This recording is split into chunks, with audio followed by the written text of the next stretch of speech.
industry players like all of us to actually collaborate with academia.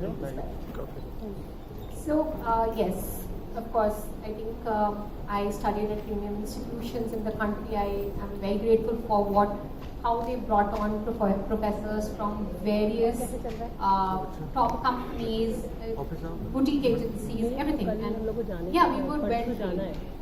We knew that when you get into a job, there will be a lot of hard work you have to do in the early years. And I think one thing that the academia and industry has to learn together, there are bigger gains than AI.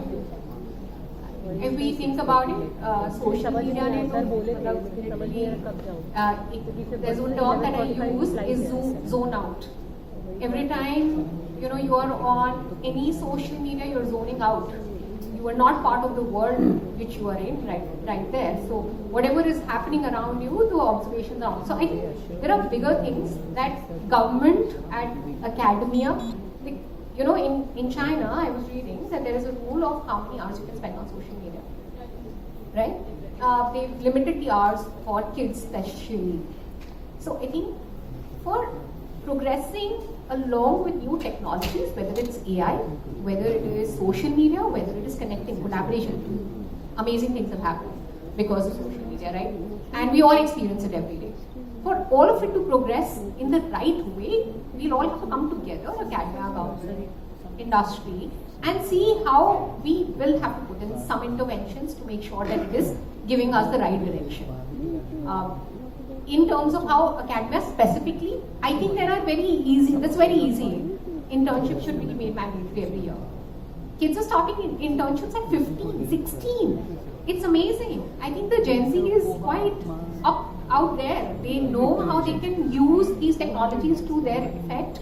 And one thing we'll have to really help the new generation with, is to learn, unlearn, and we'll have to kill mediocrity somewhere. That AI is going to literally, if companies wouldn't be able to tolerate any more of mediocrity. So we'll have to really train our talent on that. So what's your response? I think both of them have already mentioned what they have to, but UNESCO has actually done a global survey of about 450 schools and has realized that only 10% or less than 10% are 10% of schools are equipped to even deal with what is there in the education system, how do you integrate it, and they're trying to work towards getting a policy, working with academia, tech companies, policymakers, also civil society, so that they can come up with a policy which is going to be welcoming, or where education system is integrated. In fact, the big fours are also struggling when they are servicing their clients, and I think BCG has come up with a policy which is or follows a system which is called the 10-20-70 policy. So which is where 10% of whatever you do or the algorithm that you put into the system is the value that you will get out of it. But 20 is how you embed that intelligence into your workflow. 70 is how you actually implement it. So that's how critical it is. But how do you integrate that into the education system is what is critical for all of us. I mean, our children are studying, and like Indu has said, I mean, if the systems are not even equipped to deal with India of tomorrow, then how are we even talking about AI? So it's about equipping them all, and also more importantly, at the school stage, how do we are all talking about privacy, ethical, etc. But have those conversations with the children also. Get them to be prepared that they should also know the other side, so that when they're out there in the market, they're aware of the pros and the cons. But I think that we are running short of time. I think I just took a couple of more pointers. We've already spoken extensively about the ethical concerns for AI for organizations. So I'm going to keep organizations aside and bring it to the youth. There was an instance 2 weeks ago when I was speaking to a very senior journalist from a leading wire who happened to show me a press release and told me, this press release is definitely written by ChatGPT. And mind you, this is a release written by the agency, approved by the comms team of the brand, and then gone to the media. And I was very curious, why do you think so? He's like, read it again. And somewhere I saw a pattern that all the data references in that press release was on 2021 because ChatGPT cannot access any information beyond 2021. So keeping this in mind, and also because as we discussed, the youth doesn't probably understand a lot about the ethical, legal issues, how would you kind of train them in your respective organizations to understand these nuances? I personally had an instance of one of my colleagues putting in IPO related information on ChatGPT, and it is not her fault because she doesn't understand that you can't do this. So in your organizations, how do you encourage the youth to use these technologies to enable themselves but still know the fine line of ethics or legal constraints? So I would say that right now we are in the experimentation phase with AI. We are really not using AI as a foolproof mechanism. What you are seeing, sometime back I saw a TV news wherein one of the governors in US was giving a speech which was an AI speech, right? And it was all over the news that somebody has used this, whatever, and all. There's a lot of research going on. Why this at that level? So it's about two things. One is, are you ready as an organization to experiment, or your person who's facing the media is wanting to have a very individual perspective on what is going out? So if it is, like I mentioned, a thought leadership piece or a quote going from my spokesperson, I wouldn't want to experiment because it's a personal opinion of an individual. A press release to some extent, maybe, because you don't need to use AI for doing the research there. You can use it for putting the content together. Because we have to start using AI for automating certain processes. Like if you have to do 3 versions of a press release, then rephrasing of a press release for a different audience is something that you should be doing AI with. So it's about what are you doing, and how it can be done is you have to lay certain guidelines. In communications, especially in the corporate communications, the teams are honestly not so big that it becomes a challenge. I think at the agency side it will be bigger challenge because you have hundreds of people using one tech, and getting the guidelines all together to last mile becomes a little challenge. But in corporate communications, it's very clear. When you start experimenting with any tool, we have a lot of tools internally. There is a proper matrix which is given to them. There is a proper guidelines which is given that what is it that you would be using this for and what is it that you would refrain from. Because as an organization, we are a lot into research because we are into sustainability and all. And any data that you can go into greenwashing. So I can't afford somebody putting a data of 2020 and saying, this is what is happening in the company today and all of that. It can get me into an international trouble. So you have to be very, very cautious of what is the usage and how it's getting used. And it's simply about telling people and informing through the guidelines and monitoring on a regular basis. Because the human element cannot go away. Human element has to be there. You have the one who's driving that. So you have to continue doing it, and not just for 1 day, 2 days, but it has to be a consistent process. I think I overheard somebody saying this, that you have to prompt your AI, not saying please write this press release for me, but rather talk to them as if you're teaching math to a 3-year-old kid. It has to be that precise. Just I'll quickly come to you, since you are from agency now moved to comms. If your agency comes today and tells you that, hey, I do use ChatGPT, and this is not an executive, you have probably somebody at a managerial or a director level telling you, I did use ChatGPT or any other AI tool to clean this up. What would be your reaction? Would you be okay with it? Would you not be okay with it? And I'll give you a context why I'm asking this. Often when I ask the kids around in office, hey, did you use this? And I have a straight face, I'm not saying your content is bad. So immediately I say, oh no, I did the research all by myself. So the kids today, the youth today is very scared to even tell us that, hey, we did use this, and there are times I've seen some great content being generated by the team. So what would be your reaction? So it's okay to use ChatGPT, I don't have an issue.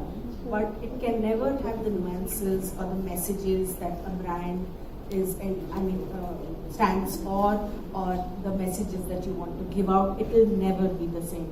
So at the end of the day, as I said, it's an algorithm.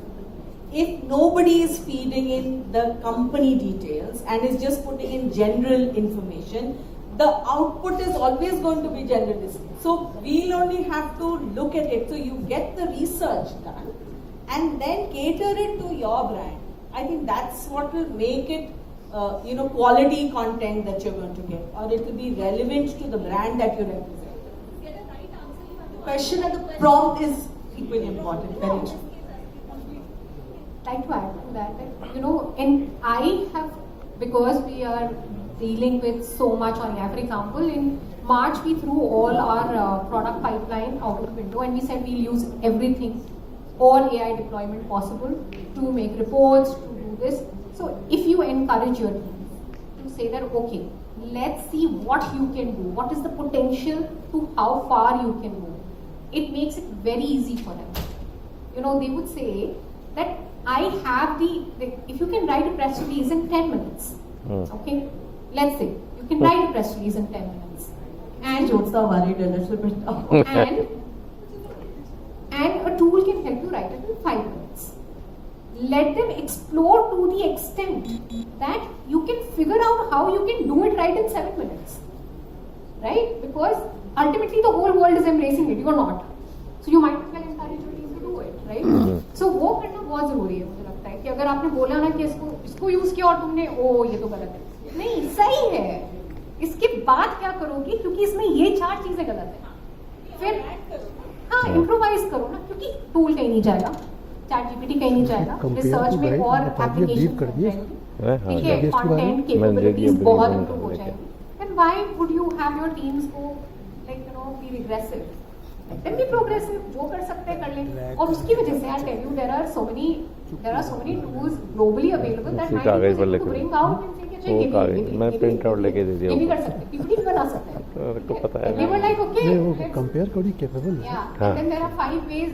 This tool is better than ChatGPT. Okay. दिखाओ. So I think those are important points that we have to make it very, very easy for them to accept and to embrace and to acknowledge the fears that may be out there and say, okay, how do you go beyond it? At the end of the day, communication is algorithmic. So how you use it to your advantage is up to you. That's technology as well. So yeah, I think the summary of it is treat it as an enabler. Don't go beyond the guidelines, don't go beyond the ethical concerns which you may foresee or which is being briefed to you. And use it multiple times. Don't just take up the content like ChatGPT or any other generative AI content, reports, analysis. Try to make sense of it, use the human intervention. Any other points that you would like to add? I think one more thing, unless you make mistakes, most of the time you don't know that are mistakes. So unless you explore enough and make many mistakes, and the sooner you do it, the better it is. Like what is said, na? Picasso did not make 5. Like he made thousands of paintings, and then there were 5 masterpieces. No, I think we have covered most of what actually could have been spoken, but I would say accept, experiment, and you have to live with this. So you cannot do anything about it. So there's no point cribbing about what is going to happen, world will end, So Asman gir raha hai and all of those kind of stories is not really helping anybody. It's about get the right kind of skills. It's not even upskilling, I would say, it's getting skills. First of all, most of us don't know how to use it, so forget upskilling. So skill, experiment, accept, these are very basic things. And I would say that this is here, so everybody should learn it. And before we close it, these are our closing comments, are they? Yes. So, thank you so much to all of you. When I entered the room was empty, and when I see a quiet audience, I really feel that we are getting listened to. So thank you so much. This is really, really sweet of you to be there. And I saw some of you laughing and making gestures in between, so I guess we made some right comments. I second that completely, and I finished my comments. Thank you, Indu. Thank you, Akriti. Thank you, Jyotsa. It's been my absolute honor and privilege to share this stage. I will just take 10 seconds to wrap it up because we've been talking about AI. So I actually asked AI something, and I'm going to read it out to you. So I asked AI that, hey, I'm a communications professional and I'm going to be meeting a lot of communications professionals today, but are you going to be taking my job away? So here is what AI had to say. I use this both ChatGPT and Perplexity to do the similar answers. Hey fellow Comms Pro, don't worry. AI won't be snatching your jobs like a sneaky ninja, be rest assured. It's more like your tech-savvy sidekick, your partner, here to supercharge your skills, help you conquer the world of communications. So rock on, embrace and use the AI magic. But yeah, be careful. If your colleague asks me the same question, my answer could probably be the same unless he changes the question. So on that note, thank you. It's been a pleasure doing this, and thank you for hearing us out. Okay, guys. A warm thanks to all the speakers today for their enlightening words that has filled our hearts and minds with knowledge. It has been an excellent session. Now on behalf of PR